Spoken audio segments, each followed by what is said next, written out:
No one wants to see your face. Kristen, what do you know about the video? Nothing. Or about the movie? I mean, I know what Jeff just told me. Do you know what the name of the movie is? Knives Out. Do you guys have any preliminary thoughts going into this? I really like this movie. It's kind of like Clue. I like Clue. That's it. What are you guys drinking? Budweiser for me. And a Hawkeye mug. Same, but Mike Wazowski.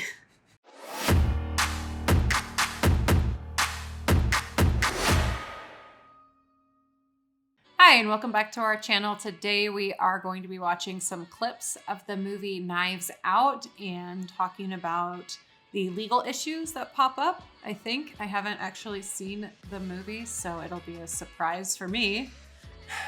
I've seen it. It's awesome. You should go see it. Kristen has no taste in movies, but apparently we're movie buffs today. I can't see. Are we just in play? Yep. No, say action. The Netflix guy's a business affair guy. He sent something over. It's hard numbers this time. And I just think this is a window that's not going to stay open. We need to take advantage of it, but then you just need to look at the numbers. Walt. Dad, you put me in charge of our books. I think our first note is don't go into business with family. Not our books. That's a bad idea. They're my books. And then this is not how I wanted to have this conversation. But you're right. You're right. It's unfair of me to keep you tethered to something that isn't yours to control. What? Now, I've done you a grave disservice. All these years, I like how he flips this around. I've kept you from building something of your own. You have no idea what's going on right now, do you? Dad's taking the control back from the son. Running the publishing house anymore. You're free of it. Roasted. Boom. Dad, are you firing me? Told you. No. We'll talk details tomorrow. My mind's made up. Good boy. Yeah, so he owns the company. You can fire him. Guy was clearly getting fired, didn't seem to like it. I'm guessing that guy's dead now, the old guy who was dad. He was dead. He's now dead. Toward the end of the movie. We'd need to know what state it was in, if it's employment at will, what type of business it is, what the operating agreement looks like, if there's bylaws. If Dad just owns the company and it's employment at will, you can fire anyone you want for whatever reason. But you can't fire them for the wrong reason. So if he was like, I'm firing you because you're Catholic, yeah, you can't do that. But if he was like, I'm firing you because I'm firing you, then that's completely fine. And that's kind of what he did. So I'm guessing employment at will, and I'm guessing Dad's fine. Dad's not fine because he's dead. But legally, Dad's fine. I'm ready for the next scene. CSI KFC? Roasted. Hey, Franny, how about a glass of cold milk?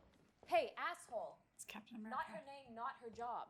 Hey, Meg, how's the SJW degree coming? Funny, Ransom, you skipped the funeral, but you're early for the will reading. There's no such thing as will readings. People grieve in different ways. Yes. Let's talk about that real quick. We get asked a lot about, will our clients' families come here and we will do the will reading, or families find a will and call our firm to ask if we will do a will reading. It's not a thing. And honestly, a full will reading would be really excruciating because wills are 6, 7, 8, 9, 10, 11, 12 pages long, depending. And if they had a trust, which people probably like this guy should have had, trusts are at least 20 pages. So to sit and listen to somebody read that would be excruciating. You know what? If you want a will reading, you should call us because I want to do one. And I want it to be like this. So if you have this situation, give Kristen a call. She will do it. And it will be fantastic. You know what? It's funny you're here at all. Why are you even bothering? That's what I'm asking myself. What's that supposed to mean? He knows what it's supposed to mean. Wait, Walt, what? Jacob was in that bathroom the night of the party. Walt, he was in the bathroom. Yeah, he was in the bathroom. Joylessly masturbating to pictures of dead deer. Oh, you know what, Richard? I got no legal argument for that one. Skippy, let's go. You want to go? Come on, Dad. Bill, watch out, Dad. That's assault, brother. Come on, I've been waiting for this. my whole life! Stop it! I can handle myself! Stop it! I can handle it! Oh my God. We gotta do this more often. Hey! Son, Father. did Harlan tell you he was going to cut you out of the will? Yep. Well, then he's done what none of us were strong enough to do. Maybe this might finally make you grow up. This might be the best thing that could ever happen to you. Thank you. They're all cut out. This is not going to be easy for you, but it'll be good. Nothing good is ever easy. Up your ass, Joni. You've had your teeth in this family's tit for a long time. Your ass? Oh, very nice. Matter of fact, God, eat shit. What? How's that? Little shit. In fact, Do not use that word in front of my son. eat shit. No crime on words. Words are fine, as long as they are not slanderous words. But when you also can't yell words that incite things like fire in a movie theater, you can't do that. Oh yeah, you shouldn't do that.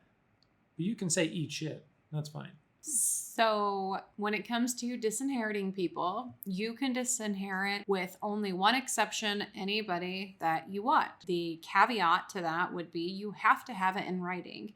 Otherwise, states have their own laws. They're called intestacy statutes that cover what happens if you didn't have a plan in place and then disinheriting doesn't happen. When I mentioned that you can disinherit anyone you want except for one person, that one person would be your spouse, unless your spouse agrees to it. And that's usually in the form of a pre or post-nuptial agreement. So disinheriting kids, grandkids, we have had clients who disinherited family members to leave everything to a university. It happens. So be nice to your family members. To add on to what Kristen said too, though, no one's entitled to an inheritance except the spouse, like you said. When people find out they're disinherited, they're usually not too happy about it. They're usually pretty pissed. And a lot of people don't understand, and a lot of times they have some pretty good arguments that they shouldn't have been disinherited. And if you don't have a conversation with your family beforehand about what the actual plan is, who you're leaving to and why, like if you want to leave your entire inheritance to your pet dog, which you'd need a pet trust for, but you could technically kind of do, people are going to be ticked and they're going to yell and they're going to argue and they're going to fight. We see it all the time. So talk to your family. Family meetings are excellent. We offer them at our firm. Most estate planning lawyers do or should. Get your whole family in a room and just tell them what's going on. It is much easier to have that conversation while you're still here so people can ask you questions about it or whoever the heck is writing the will, and then they get real answers. If they have this fight afterwards, then they can say you didn't have capacity to sign the documents, meaning you had Alzheimer's, or you were under undue influence or duress. That's a fun one, which basically means someone had a shotgun to your head and made you sign the documents saying that person A was to inherit everything while they're holding a gun to your head, and person B is disinherited because they weren't there. So have the conversation. Yeah, another really common one we see would be people who have sort of weaseled themselves into a position of caregiver for somebody. There's actually quite a few books on this area where the nurse is all of a sudden inheriting everything, who's only known the 93-year-old man for 3 months, but did everything, pushed the family out, and now is inheriting everything. And that smells about as fishy as it sounds. You just described the plot of this movie without having any idea that you were Oh. getting at. Way ahead of I'm yourself sorry. before I even show you guys the scenes. Thank you all for getting together like this. It isn't legally necessary, but I thought because you're all in town and some of you are leaving soon. Excuse me. I'm sorry. Ladies and gentlemen, I would like to gently request that you all stay in town until the investigation is completed. The other reason I thought this gathering would be beneficial is because Harlan altered his will a week before he died. He sealed it. He asked me not to submit it to the courts for probate until after his death. So, We do not submit someone's will to the court until they pass away. The court doesn't take them anymore. They used to have a whole storehouse of wills that they would keep on file. It turns out the one in our county got flooded and they all got destroyed. But they don't do that anymore. So you don't submit them anywhere, which is kind of weird. Also, don't put them in a safe deposit box. That's a terrible idea. Harlan's assets included The house. the house, which he owned outright. 60 million. Yes, 60 million in various cash accounts and investments. And of course, the real asset, sole ownership of Blood Like Wine, his publishing company. He also wrote up a statement when he was making the changes, and he wanted that read first. Dearest Linda, Walter, and Joni.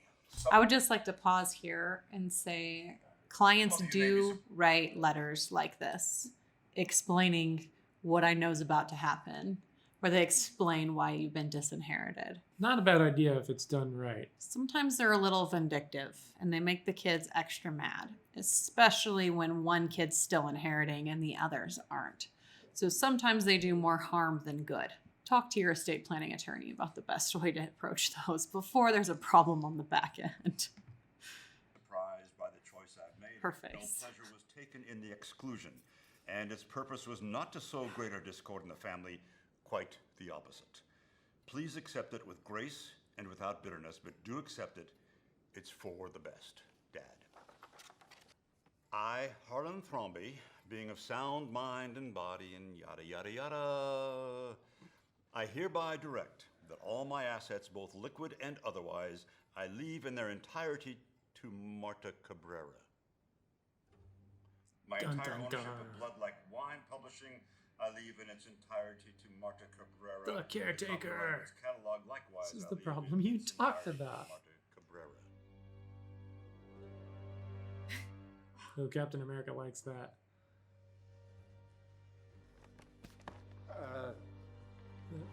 No. That's not. No. No. That can't be. No. Can I see that, please, Alan? That's right. Please. This can't be legal. It's right. He's been. Oh my God. He's been. Aren't there safeguards? Alan, There's an estate. I don't know what to say. We're his family, so. It's not possible. There's safeguards against this. Right. Fine. Something. I think you know, Alan, listen. In his final days, he was on a great deal of medication. Oh, and there they go. He was on medication. They're yelling it. Argument 1, you don't have capacity. So the will started out with whatever his face was, of sound mind. So you have to have sound mind, which means you have to have capacities. You have to be over the age of 18. You have to understand what property you own. And you have to understand who your family is and where you want your stuff to go. If you don't understand that, you can't draft a will. So why he said he was on a lot of medications is because he's trying to say he was doped out of his mind and didn't know what he was doing. And if that's the case, the will would not be valid. All right, he wasn't. I mean, I don't know. Alan, you can take. Ooh, and the girl in the back is yelling, she's always here. She's always here. So I told you. I see it. There have been some estate planning cases where it's the person who's Marta in this position, the 30-year-old good-looking guy whose friend is an 85 or 87-year-old woman who wanted to cut out her children and leave everything to him. And he was the one trying to do all the research. So of course I took extensive notes on that and would not have touched that with a 10-foot pole. I did have another one where a client was coming in and had a buddy who was taking care of him. And he wasn't disinheriting his children, but was giving the buddy quite a bit. And I requested a doctor's letter to say, well, for exactly the argument this girl in the back is trying to make about, oh, she was always around and twisting your mind. And You mentioned doctor's letter, though. That's a good point. One thing we get from our clients a lot is a physician's statement saying they are of sound mind and they have capacity to do this document, because that's the ultimate defense to that argument. So one way to make your plan a lot stronger. This piece of paper and shove it right up your ass and get out. And you cops, too, out. Storing the will up your ass will not solve any Richard, problems. We need to talk. We need to fight this thing. We're not going anywhere. I said get out. We are the Thrombies, goddammit. This is still our house. Did you know about this? Were you in on this from the beginning? No. I just want to know. What were you? What were you doing? Were you boinking my father? Boinking? No. Boinking. Everybody just That's a legal term. My grandpa, you dirty anchor their horses. And in the meantime, I'd maybe run. Wait, Martha. Now, will you please? I don't know what's happening. I don't know why he... You guys, I'm also confused. I need to think. Marcia! He is our father. Don't listen to that. I'm here. I'm not on Twitter anymore. So DM me on Instagram, okay? I want to talk to you.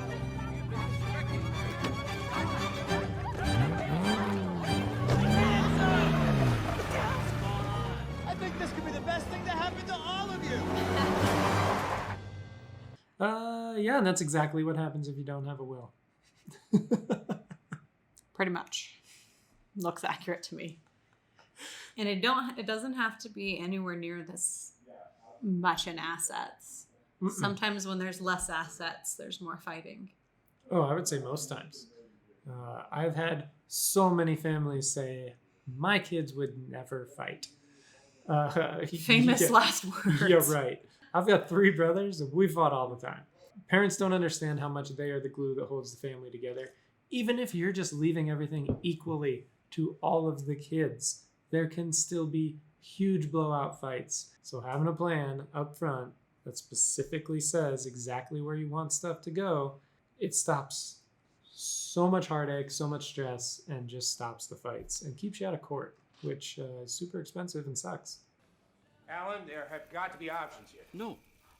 I don't know how many times I can repeat the same 2 pieces of information. If Harlan was of sound mind when he made the changes, and we all confirmed that he was... Would a sound mind do this? How? The very action speaks to unsoundness. Not legally, no. You not liking That's what true. he did does not speak to testamentary capacity. What about undue influence? Yeah, undue influence. How about that? Argument number 2.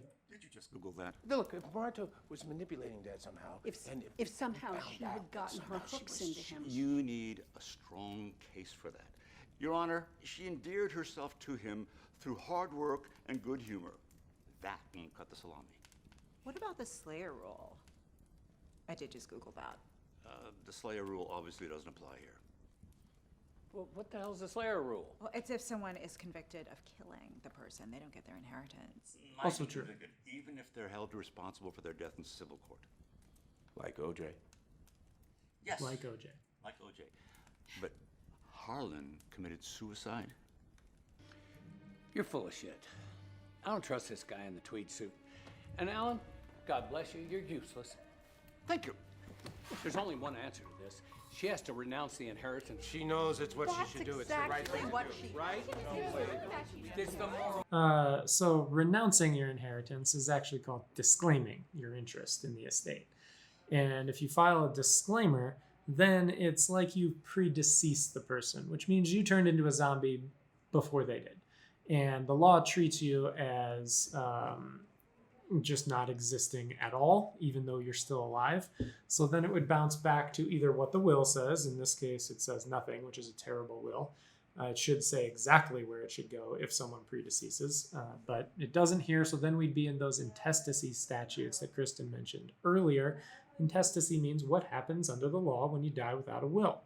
So even though we had a will, we would be following a statute as if he didn't have a will at all, which is why it's also so important to get someone who knows what the heck they're doing to draw up your plan, because even if you have a plan, the law is going to treat it like you don't. But she's probably not going to disclaim, because that would be crazy. And I've seen the movie, so I know she doesn't disclaim.